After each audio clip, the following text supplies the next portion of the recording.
Buenas. Hola de nuevo, ¿qué tal, Daniel? Bien, muy bien. ¿Ahora mejor? Ahora mejor. Bueno, Sí, la tecnología estupendo. no va a poder con la poesía esta tarde, por lo menos. Ahí está. Ni esta Así tarde ni que, nunca. ni nunca, ni nunca. Pero por lo menos esta tarde que salvemos esto, ¿eh? Muy bien, Bueno, muy bien. quiero pediros disculpas por este pequeño inconveniente técnico, pero bueno, ya está solucionado. Creo que vemos bien a Daniel, lo escucháis bien. Si me escucháis a mí, perfecto, redondo al 100%, con lo cual vamos a empezar. Me vais a permitir que presente a Daniel. Daniel Casado es un trujillano que es poeta, que es gestor cultural, que es músico, eh, y que dentro de toda esa faceta, quizás la que más peso tenga, ahora nos lo dirá si es o no, la de poeta. Al menos por eso está aquí con nosotros esta tarde.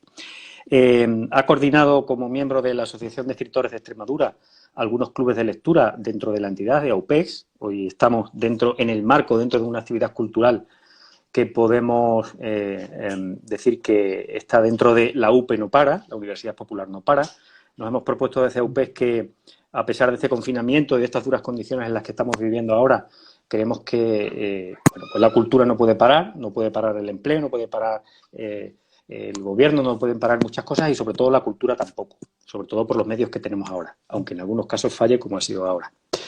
Bien, decía que ha coordinado como miembro de la Asociación de Escritores algunos clubes de lectura o clubes de lectura dentro de nuestra actividad cultural, valga la redundancia. Ha publicado 8 libros, si no me equivoco, Daniel, el último una antología, Mar de Fondo, de la editora regional extremeña, y cuenta con varios premios. Entre ellos destaco el premio Poesía Ciudad de Mérida, el Arcipreste de Ita, la voz más joven de la Fundación Caja Madrid y un accésit en el premio Adonais, el prestigioso premio de poesía Adonais.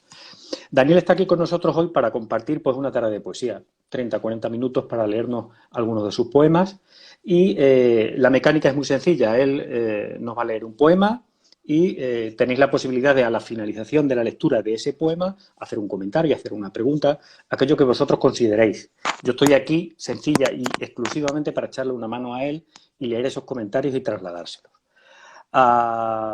Y bueno, creo que va a ser una tarde fantástica, van a ser 30 o 40 minutos de poesía en voz del poeta, de quien las ha escrito. No sé, creo que tiene también alguna sorpresa, no quiero desvelarla. Y bueno, pues Daniel, cuando tú quieras, pues puedes comenzar. Muy bien. Bueno, en primer lugar, Luciano, en nombre tuyo, hace extensible mi gratitud a UPEX por darme esta oportunidad y por compartir la poesía, en este caso a través de las nuevas tecnologías, pero da igual la manera, da igual el medio. Lo importante es que nos podamos conectar, que sepamos que el otro está ahí. Estoy viendo que la gente se está conectando y para mí es un motivo de orgullo y de ilusión y también de confianza en la palabra, en la poesía, que siempre ha sido mi herramienta.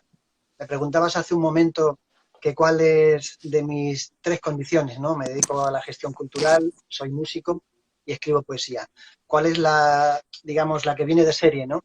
Sin duda es la poesía. Uno no siempre puede, aunque quisiera, vivir de la música, casi no siempre puede tampoco vivir de la gestión cultural y, sin embargo, siempre le acompaña los libros, la poesía y esa manera de extender una fraternidad a lo largo de las culturas y de las tradiciones que es la literatura y concretamente la poesía. Bueno, no me quiero enrollar mucho. Si os parece bien, hacemos algo dinámico, como hayamos hablado, y que también la gente pueda preguntarme y pueda, de alguna manera, participar. ¿De acuerdo? Estupendo. Estoy enclaustrado, como estamos todos. Yo no estoy en mi casa, con lo cual no tengo mi biblioteca, no tengo mis libros, pero siempre hay libros alrededor de la gente que quiero. Así que, bueno, tengo aquí al maestro Borges, Jorge Luis Borges. Buen Creo que si acompañante. algo nos está enseñando, sí, sin duda, creo que si algo nos está enseñando, Luciano, esta crisis, esta pandemia tan terrible, es que siempre, siempre quedan esas personas que en el famoso poema de Borges, Los Justos, él califica así, ¿no? Como personas justas, más que bondadosas, sino yo creo que el mundo necesita personas justas. No especialmente bondadosas por el hecho de ser bondadosas, porque hay una línea muy fina entre la bondad y la ingenuidad, sino justas, personas justas, ¿no? Y en medio de tanto ataque y tanta ira como hay en las redes sociales y tanta negatividad a veces, ¿no? Se echa de menos ese valor de la justeza, de la justicia entendida personalmente. Bueno, voy con el poema de Borges, que creo que es insuperable.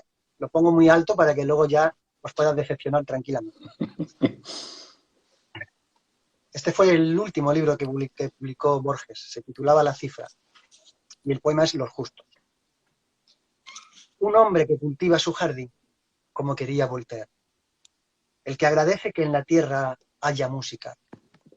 El que descubre con placer una etimología. Dos empleados que en un café del sur juegan un silencioso ajedrez. El ceramista que premedita un color y una forma.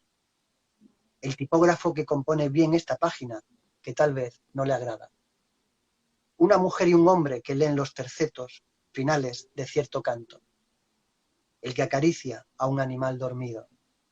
El que justifica o quiere justificar un mal que le han hecho. El que agradece que en la tierra haya Stevenson. El que prefiere que los otros tengan razón. Esas personas que se ignoran están salvando el mundo.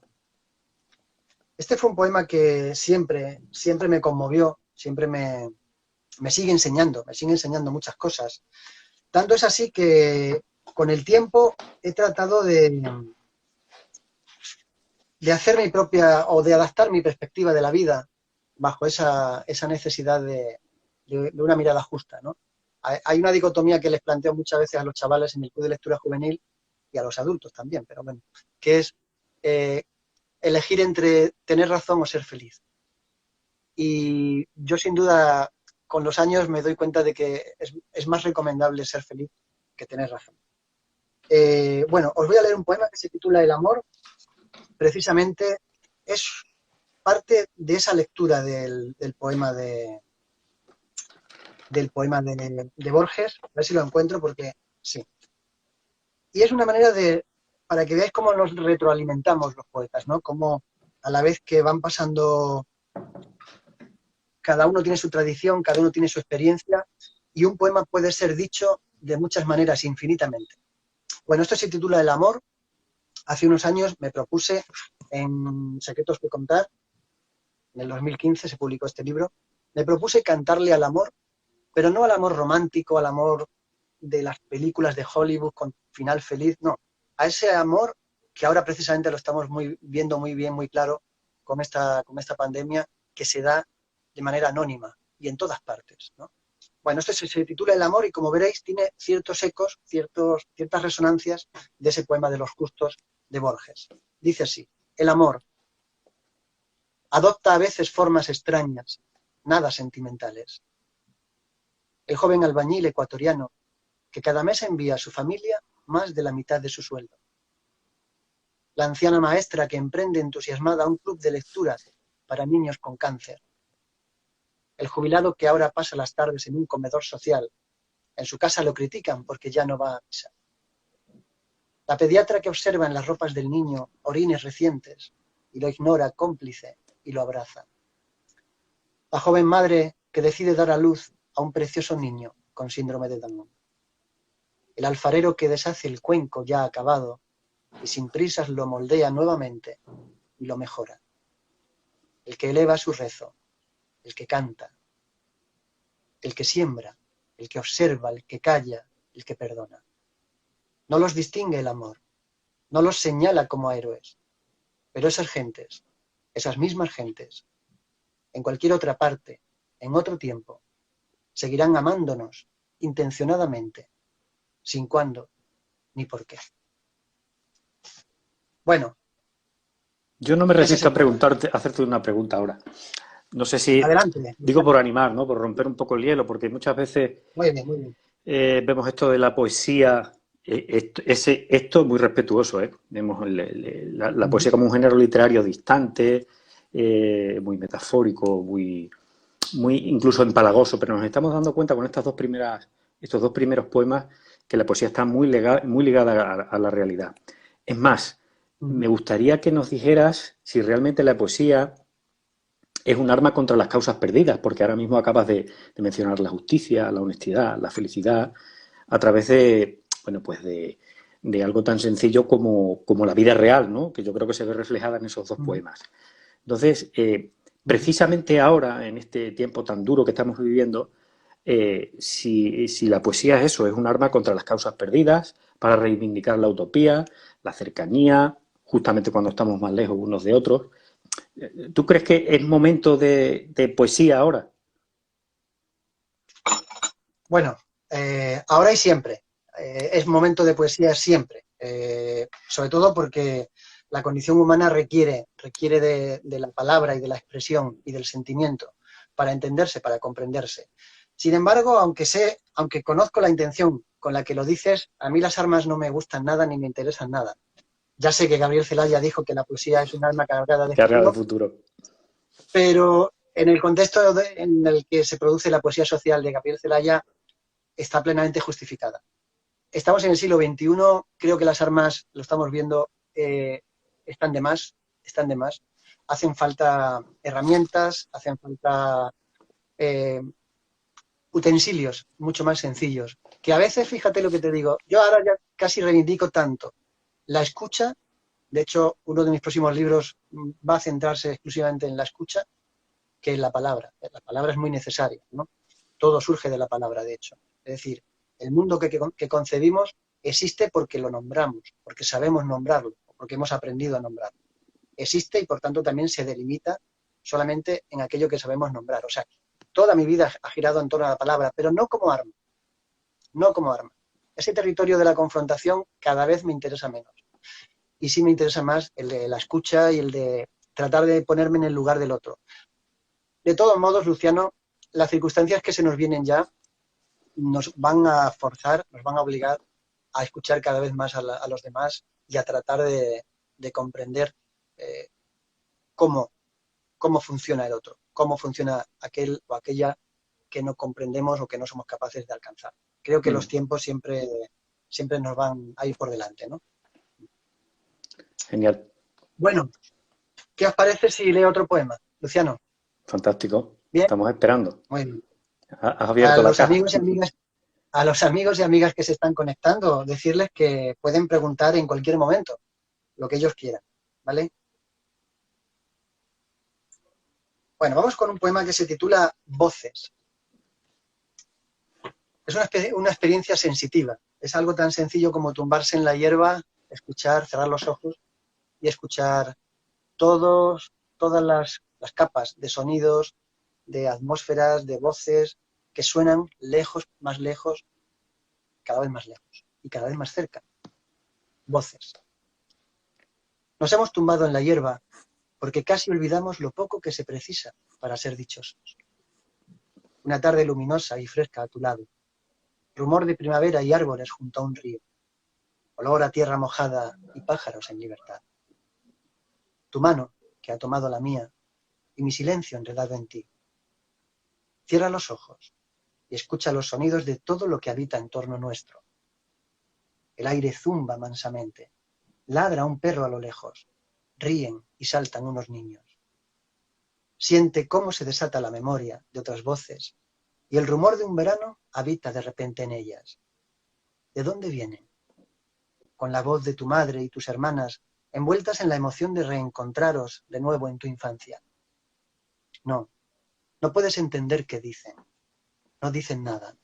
Son solo sonidos, dulce viento del corazón, ecos de otras voces que se mezclan en el aire del pasado y del instante, con todo lo que fuimos y todo lo que somos. Abre tu corazón y respira. Esas voces nos recuerdan que jamás estamos solos. Por ahí hay alguna pregunta, ¿verdad? Sí, bueno, más que una pregunta, una petición. Nos dice Patricia que, bueno, para los neófitos, los recién llegados, casi me atrevería a decir al género literario de la poesía, eh, ¿por dónde empezar? ¿Por dónde empezar en una cosa tan amplia como la poesía, ¿no? Una recomendación, Daniel. Una recomendación, Antonio Machado. Antonio Machado es un poeta absolutamente actual. Creo, defiendo que uno de sus libros, que precisamente no es de poesía, pero es un libro de poesía también, que se llama Juan de Mairena, deberíamos aprenderlo todos los españoles, todos en la escuela desde niños deberíamos, a partir de primaria deberíamos leer ese libro y comentarlo y tenerlo como si fuera una lectura de cabecera. Empezar por Antonio Machado, pues por Campos de Castilla o por en fin, cualquier poema de toda su obra, hasta llegar a Abel Martín, que es uno de sus heterónimos, o el propio Juan de Mairena, que es otro heterónimo. ¿Por dónde seguir? Bueno, otra invitación, otra vía, podría ser sin duda el gran poeta norteamericano Walt Whitman.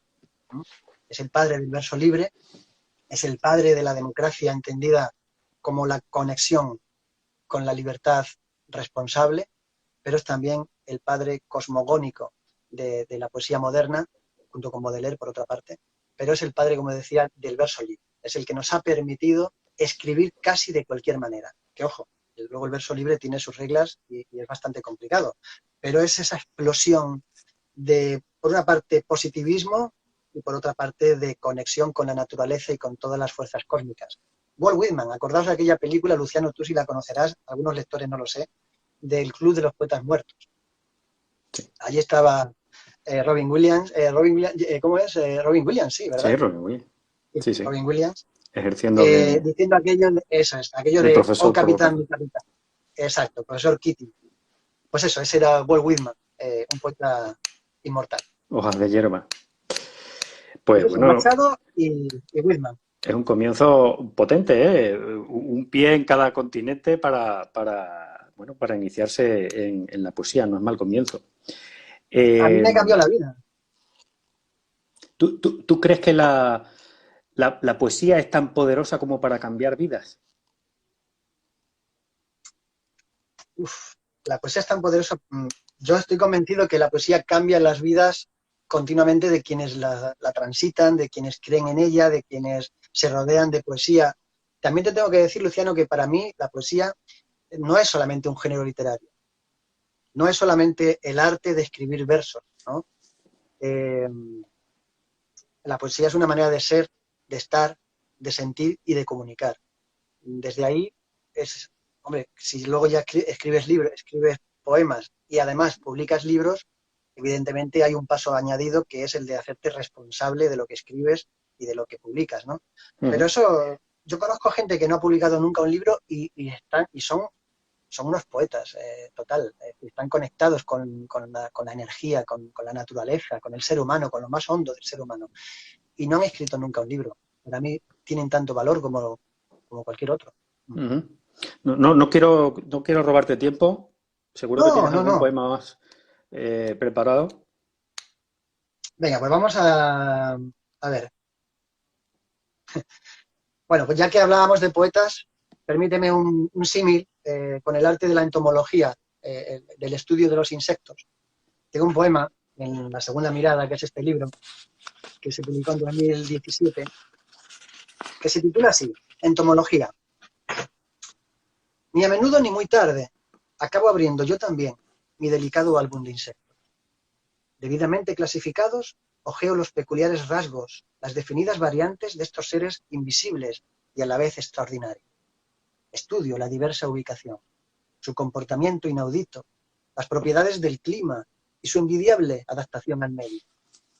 De cada ejemplar extraigo algún saber, y nada en su belleza es desdeñable. Pagaron con sus vidas nuestro avance en las tinieblas de la naturaleza. Bien poco han obtenido a cambio. Una gloria secreta, un calor de laboratorio y un lejano estremecimiento tardío. Son los poetas, infinita especie siempre amenazada, criaturas miméticas repartidas por el globo sin orden ni concierto. Atrapados, prensados, disecados en sus nichos de fama y olvido. Su mausoleo se llama antología.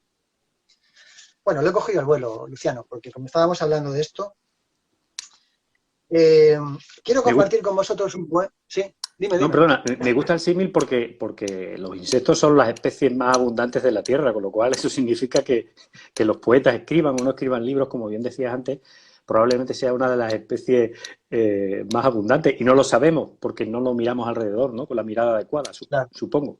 claro, claro, claro, claro. Precisamente por eso, Luciano, en 2017 publiqué La Segunda Mirada, que es un libro que reivindica la necesidad vital de observar el mundo y, por tanto, también a las personas con una mirada nueva, con una mirada... yo siempre digo que la primera mirada es una mirada que juzga, que prejuzga, ¿no? Que se asienta sobre un principio, digamos, físico, ¿no? De esta persona, esta circunstancia. La segunda mirada es una segunda mirada que requiere experiencia, a veces requiere dolor, a veces requiere pérdida, y esa segunda mirada es la que en mi libro digo que salva al mundo, salva al mundo. Me gustaría hacer extensible esa idea al momento en el que nos encontramos, ¿no? Creo que con lo que estamos viviendo y estamos sufriendo, una segunda mirada, cuando salgamos ya del confinamiento, va a requerir que el mundo sea diferente, que los actos y los hechos y los acontecimientos se produzcan de manera diferente. Habrá, con todo el derecho, quienes piensen que no, que volveremos a cometer los mismos errores. Ya sé que hay gente que está preparando sus vacaciones en cruceros por todo el mundo, pero creo que si no hemos aprendido a que esa segunda mirada tiene que ser la mirada que nos salve y no que nos siga enfrentando, pues siempre nos quedará la poesía, Luciano. María Esther te lanza una pregunta muy compleja. A ver, Recomiéndanos algo tuyo. algo mío. Pues mira, a mí me pasa, María Esther, como a los músicos, como Manolo García, como Alejandro Sanz, que siempre dicen que su mejor libro es el último, ¿vale? Entonces, como el mejor libro aún no ha salido, porque aunque ya está acabado, está inédito todavía, te voy a remitir a mi antología del año pasado, que se publicó en 2019, Mar de Fondo, que es una antología que recorre 15 años de mi trayectoria poética, desde el primer libro en 2002 hasta la segunda mirada en 2017, más un montón de poemas inéditos que podrás encontrar ahí. Lo publicó la editora regional y, bueno, se puede encontrar cuando salgamos del confinamiento, lo podrás encontrar en cualquier librería extremeña, ¿vale? Muchas Genial. gracias. Bueno, pues os voy a leer un poema de... A ver, ¿qué tengo por aquí? Mirad, hay muchas maneras de escribir poesía, pero hay muy pocos temas. El gran tema del carpe diem, como lo queramos vivir, como lo queramos sentir, el gran tema del momento presente, de apurar el instante, en esta segunda mirada yo lo abordé desde esta óptica. Se titula Aplazamientos. Y dice así: la costumbre es evitar el tajante adiós por aquello de los malos augurios. Decimos entonces, ¿nos vemos? ¿Hasta luego? O lanzamos un cursi y lacónico chao. El caso es no dar apariencia de despedida, aplazar la escena final, postergar la separación, aun a sabiendas de que resulta improbable, técnicamente imposible, que volvamos a ser los mismos la próxima vez que nos encontremos, si nos encontramos. Bueno, la verdad es que no tengo nada preparado, estoy tirando un poco de poemas que voy encontrando, pero creo que esta es una manera de afrontar el hecho de que tenemos que vivir con otra conciencia. Luciano, ¿cómo lo ves? Lo veo a través de una lectura de Pepe Hierro que nos sugiere Atrapa un libro. No sé si tienes algo a mano, el gran José Hierro. No tengo aquí a Pepe Hierro, pero bueno, tengo internet, o sea, dime cómo se llama el poeta. José Hierro. José Hierro. Sí. Sí, no, pero ¿qué poema es? ¿Qué poema es? No, algo libre, ¿no? Atrapa un libro, que es quien nos está preguntando que si podías leer algo de Pepe Hierro. Vale. Bueno, a ver, yo conocí a Pepe Hierro, tuve la ocasión de estar con él en varias ocasiones. Qué suerte. Y tengo Cuaderno de Nueva York dibujado por él, ¿no? Wow. Dibujado por él en mi retrato, me hizo un retrato a boli. A Pepe Hierro lo quisimos y lo trajimos a Mérida, al aula literaria de Mérida, fue donde lo conocí y más tarde en Almería. De Pepe Hierro me gusta mucho, voy a buscarlo, un poema suyo de un libro que se titula Libro de las alucinaciones, se titula Estatua mutilada. Voy a buscarlo y os lo leo porque es un poema, como todos los suyos, estremecedor. A ver si lo tengo. Aquí viene un trocito, pero ese es el problema, ¿veis?, de Internet, que te ofrece rápidamente la información que requieres, pero muchas veces viene, como este poema, mutilado, ¿no? Entonces hay que irse a la fuente. Una metamutilación. Sí, sí, sí. El caso es que es un poema que yo mismo he publicado en Internet. Ah, porque he puesto estatua mutilada. Pepe Hierro, que debemos decir que fue, si no me equivoco, premio Cervantes, ¿no? Sí, al final, sí, sí, en los últimos años. Fue un poeta extraordinario. A ver si encuentro ese poema. Mira, estamos consiguiendo. Vero Mazzi nos dice que nunca se encontró muy cómoda en la poesía, pero que quizás a Ajá. partir de hoy va a intentar retomarla. Creo que es Tú una sabes lo que noticia le espléndida. decía para esta amiga y para ti, Luciano, ¿sabes lo que decía? Le pregunté alguna vez a Borges que qué le diría a los jóvenes que empezaran a escribir poesía. Y él, o sea, que qué les diría a los jóvenes que empezaran cuando empezaran a escribir poesía. Y él respondió, yo trataría de disuadirlos. Por aquello que se puede volver en tu contra. Exacto, exacto. Ahí, ¿cómo me gustaría encontrar?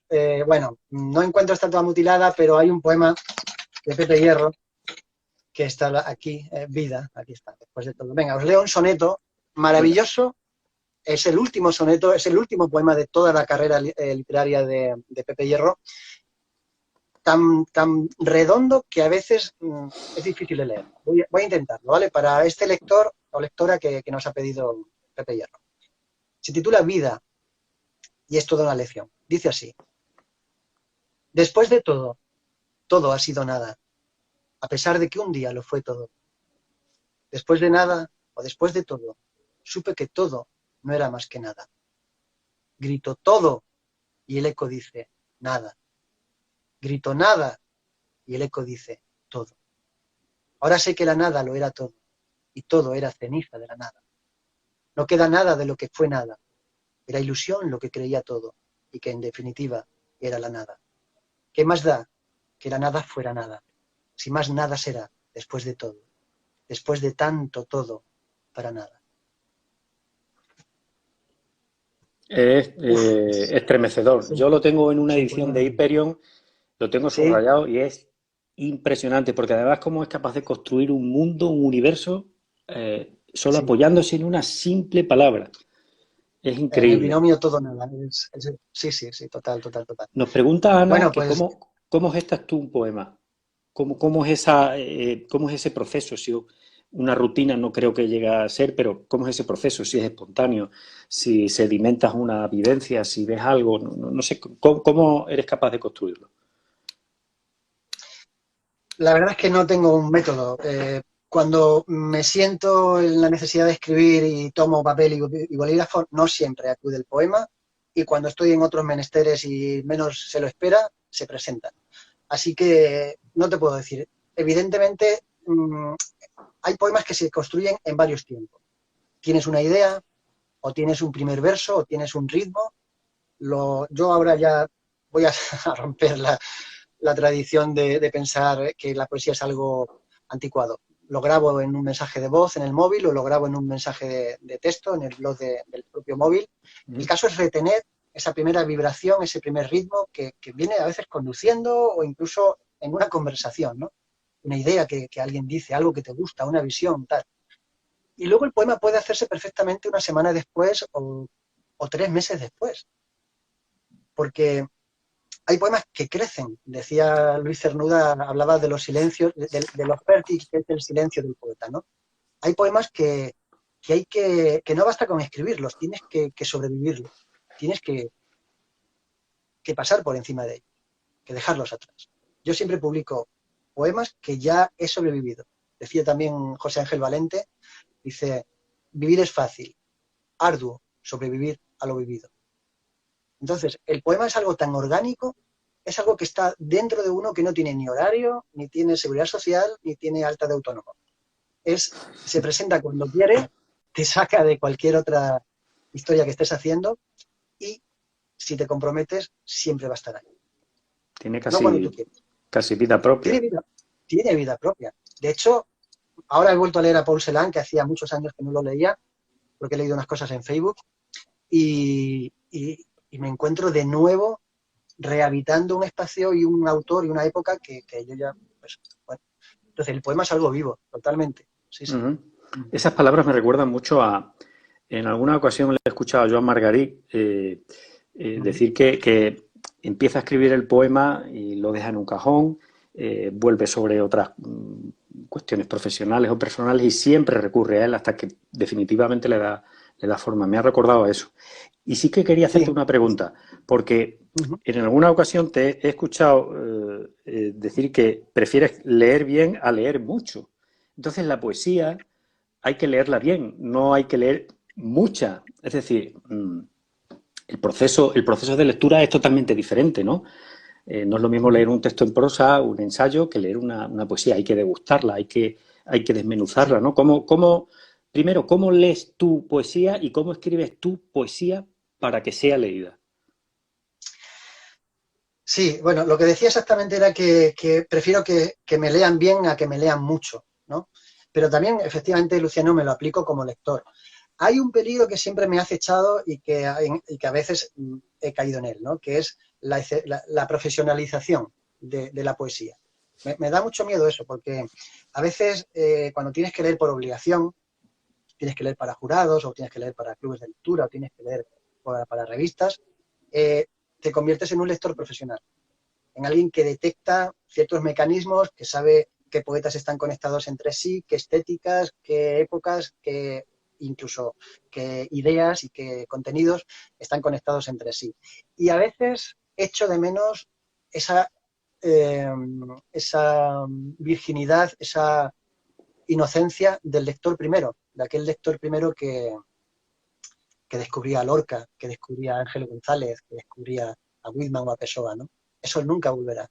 Así que siempre digo que envidio profundamente a las personas que no han leído todavía estos grandes autores, porque es como asistir al nacimiento de un mundo nuevo cada vez que uno abre un libro de Pessoa por primera vez, o de Cortázar o de Borges, y se encuentra con eso, ¿no? Es difícil. Yo procuro que en mi tarea de escribir conservar siempre, pero es complicado, conservar siempre cierta inocencia, jugar mucho con las formas, no repetir nunca el mismo libro. Si aprendo los mecanismos de una determinada poesía, me voy a otra estética. Sé que eso va en detrimento, va en contra de eso que llaman los críticos construir una voz. Pero sospecho o quiero pensar que finalmente el tener una voz propia en el mundo de la poesía consiste precisamente en el recorrido que uno haya hecho. No tanto en repetir siempre, y lo respeto, porque amo también poetas que sé ya el libro que van a escribir, ¿no? Pero lo hacen tan bien que lo adoro. Pero en mi caso, mi compromiso es no repetir. Siempre camino hacia adelante y procuro que lo que ya haya aprendido lo incorporo, pero que no se vea. No sé, son cosas mías. Perdonadme el soliloquio. Pues léenos algo tuyo, por favor. Poesía. Venga, vamos a leer poesía, sí. Vamos a leer. Me vais a permitir que me salga un poco de los márgenes de la poesía tradicional. Y como pasado mañana es el día de la poesía, y sé que por lo menos Luis y Virginia también creo que están ahí, les voy a dedicar a Virginia Izcorbe y a Luisa Delgado, que ella es la coordinadora del Plan de Fomento de la Lectura y él es el director de la editorial regional, un texto inédito que aparecerá en mi próximo libro, que se llama Día Internacional de la Poesía. Está redactado a modo al estilo periodístico, y de hecho está escrito en prosa, pero sostengo que es un poema. Dice así: Día Internacional de la Poesía. Se lo adelantábamos en titulares. Al parecer, se ha producido un nuevo lector en el marco del Día Internacional de la Poesía. El suceso ha tenido lugar en una librería del norte de Extremadura, alrededor de las 11:30 de la mañana, hora peninsular. El comprador, un varón de unos 50 años, reveló que la adquisición se debía a la curiosidad suscitada por esta fecha tan señalada, pese a no haber leído poemas en su vida y, lo que es más insólito, no escribirlos. 2 habrían sido los títulos adquiridos, según ha informado la librera, que no ha querido revelar su identidad. Se confirma el hecho de tratarse de auténtica poesía, es decir, ambas obras pertenecen a la lírica del siglo XX. Se desconoce el paradero de este nuevo lector, aunque ya hay una investigación abierta para esclarecer lo sucedido. Bueno. Un divertimento delicioso, Sí, la verdad. sí. Sí, de esto lo aprendí, bueno, esto como tantas cosas, uno lo aprende de maestros como Ángel González. ¿Os acordáis? Sí. Ángel González tiene ese tono irónico. José Agustín Goytisolo también es otro poeta que en momentos concretos tira del humor. A mí siempre me ha dado mucho miedo el humor en la poesía y no lo he trabajado hasta hace algunos años. Y poco a poco creo que hay que provocar en el lector también una sonrisa cómplice. Así que es la que espero que haya despertado en Virginia y en Luis. Bueno, pues este era el Día Internacional de la Poesía, que como todos sabéis, es pasado mañana, ¿no? ¿Qué más? ¿Qué más? Bueno, hay otra pregunta que se repite también constantemente. Patricia nos preguntaba un poquito más arriba, por eso no lo he mencionado. Discúlpame, Patricia, porque luego ha vuelto a surgir, ¿no? Sobre el tema de cómo se gesta el poema. Sí que te he escuchado alguna vez y me voy a traer un poco a mi terreno, aunque no sea mi momento, no pretendo, pero ¿qué conexión hay entre porque tú dices que recurres mucho a la realidad, a los acontecimientos cotidianos, incluso a la filosofía, ¿no? ¿Cómo se pueden casar Sí. esos dos mundos tan aparentemente diferentes, ¿no? Aunque la filosofía dicen que es una literatura conceptual realmente, ¿no? Entonces, ¿cómo lo casas Claro. tú? Es que para mí no están en las antípodas, ni mucho menos, al revés, caminan en paralelo. Caminan en paralelo. El poema que más me interesa es aquel que me hace sentir y pensar. Y la filosofía que más me interesa es aquella que me hace pensar y sentir. El exceso de raciocinio, es decir, la razón por la razón no me interesa. Ya lo decíamos antes, ¿no? Entre tener razón y ser feliz, yo elijo ser feliz. Y para mí, ya te digo, se trata de la misma fuente. Trato de entender, y de hecho creo que los grandes maestros, tanto de la poesía como de cualquier otro ámbito, no solamente Luciano tiene que ser la filosofía, de la pintura, de la música, de cualquier arte, nos proyectan eso que alguien decía, ahora no recuerdo quién, que es pensamiento enfocado. El arte sirve para enfocar el pensamiento. Da igual si te viene a través de Van Gogh, o de Picasso, o de Beethoven, o de Mahler. Es pensamiento enfocado. Y la poesía es eso. ¿Me permites un último poema? Por favor, claro. Sí. Sí, Eh, estamos ahí 42, más o menos. A mí se me ha pasado enseguida. Me pegaría mucho más tiempo, pero entiendo que, aparte de que bueno, el que lo considere, claro, el aplauso de las 8, pero sí, estamos en tiempo, así que tienes para leer otro poema, por favor. vale, pues os decía que como hemos comenzado con Los Justos de Borges, quiero terminar con este poema que además está inédito y es un canto y está escrito además hace como 2 años, antes de que pasara todo esto, ¿de acuerdo? Pero esta tarde, repasando un poco este libro que está inédito, he pensado que quería leerlo y quería regalároslo a todos y a todas por estar ahí, aunque no estéis conectados hoy, por estar ahí en vuestras casas, por ser responsables y por sentirnos todos como lo que somos, hermanos. Este poema tiene que ver con lo que estamos pasando, sin yo saberlo, porque digo, se escribió como hace 1 año y medio, 2 años antes. Dice así, bueno, se titula como el poema de Borges, lo he titulado igual, Los Justos. Mm. De ti lo ignoro todo, tu rostro, tu voz, la fatiga o la frescura de tus manos, tu historia y sus distancias, tu accidente y sus nombres. Solo sé que harás por mí, llegada la hora, lo mismo que yo haré por ti. Sin conocerte, sin conocerme, sorteando el desaliento lo mejor que podamos, lo haremos. Tal vez consista en corregir amables un examen, dar al pan su pátina sagrada, cuidar un jardín o escribir el poema que los dos necesitamos. Quizás se trate, sin el menor heroísmo, de devolver lo encontrado, sostener un principio, circular según las normas elementales, reciclar correctamente. O puede ocurrir, todo es posible, hermano, que nos toque firmar o levantar una condena, socorrer al que se ahoga, evitar un desahucio o intervenir con rapidez y precisión a corazón abierto. Bueno, pues ese es el poema. Redondo. Y cumple con una máxima que yo creo que llevas también tú muy a gala, ¿no? El que hay un poema para cada persona y un poema para cada circunstancia, ¿no? Entonces siempre hay un encaje perfecto entre la realidad y la poesía, ¿no? Y yo creo que nos lo hacemos otra vez esta tarde. Nos están preguntando, es que no me quiero dejar estas dos preguntas, ¿no? La primera, nos preguntan ¿por qué los típicos ahora menosprecian la rima? Y una segunda, de cuáles son tus referentes literarios artísticos. Y con eso cerramos. Vale, pues voy a ser breve porque creo que tenemos 10 minutos para que nos dé tiempo a todos a salir a los balcones. No creo que los críticos desprecien la rima. En todo caso, la desprecian los autores.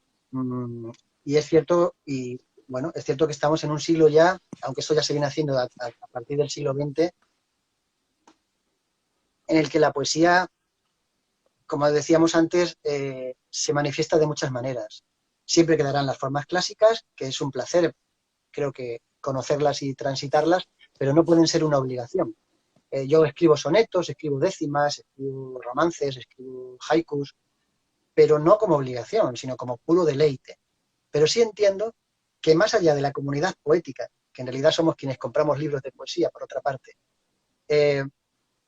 no hay un público especialmente interesado en leer romances en el siglo XXI.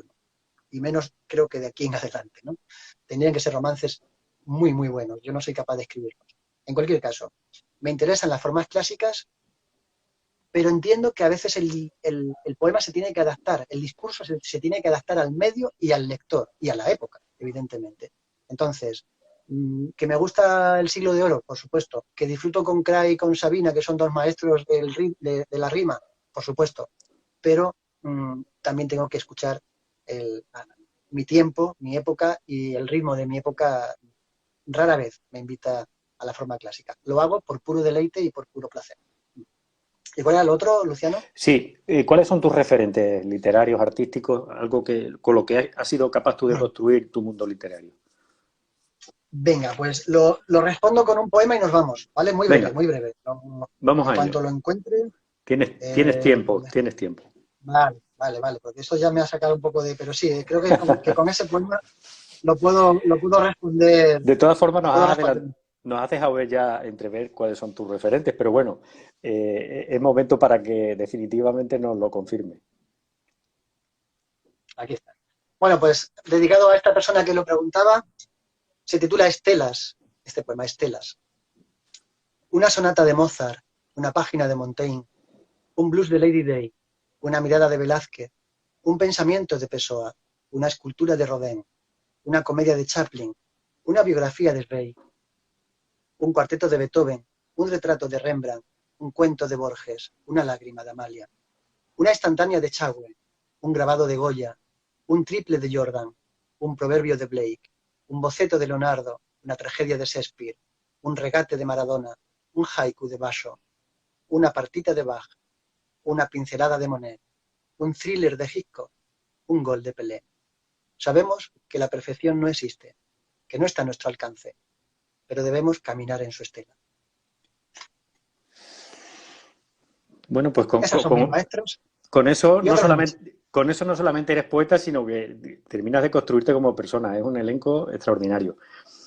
Pues, Daniel, muchísimas gracias, de verdad. Te agradecemos muchísimo que hayas estado con nosotros dedicando este ratito. Daniel Casado, poeta, gestor cultural y músico. Espero que todos los que hayáis dedicado también parte de vuestra tarde a esto lo hayáis disfrutado igualmente. Me permito recordaros que mañana, miércoles, jueves y viernes seguimos teniendo actividades en la UP No Para, con Ada Salas, con Pilar Galán, con José Manuel Vivas y con Ana Bermejo, que son de una altura increíble también. Así que grandes amigos y amigas y grandes autores, claro que sí. Pues te esperamos a ti en esa parte de abajo haciendo preguntas. Haré todo lo que pueda por estar. Muy bien, muchísimas gracias, Daniel, y muchísimas gracias a todos los que habéis estado. Nos vemos en una próxima edición, en un próximo encuentro. Gracias. Gracias, amigos. Chao.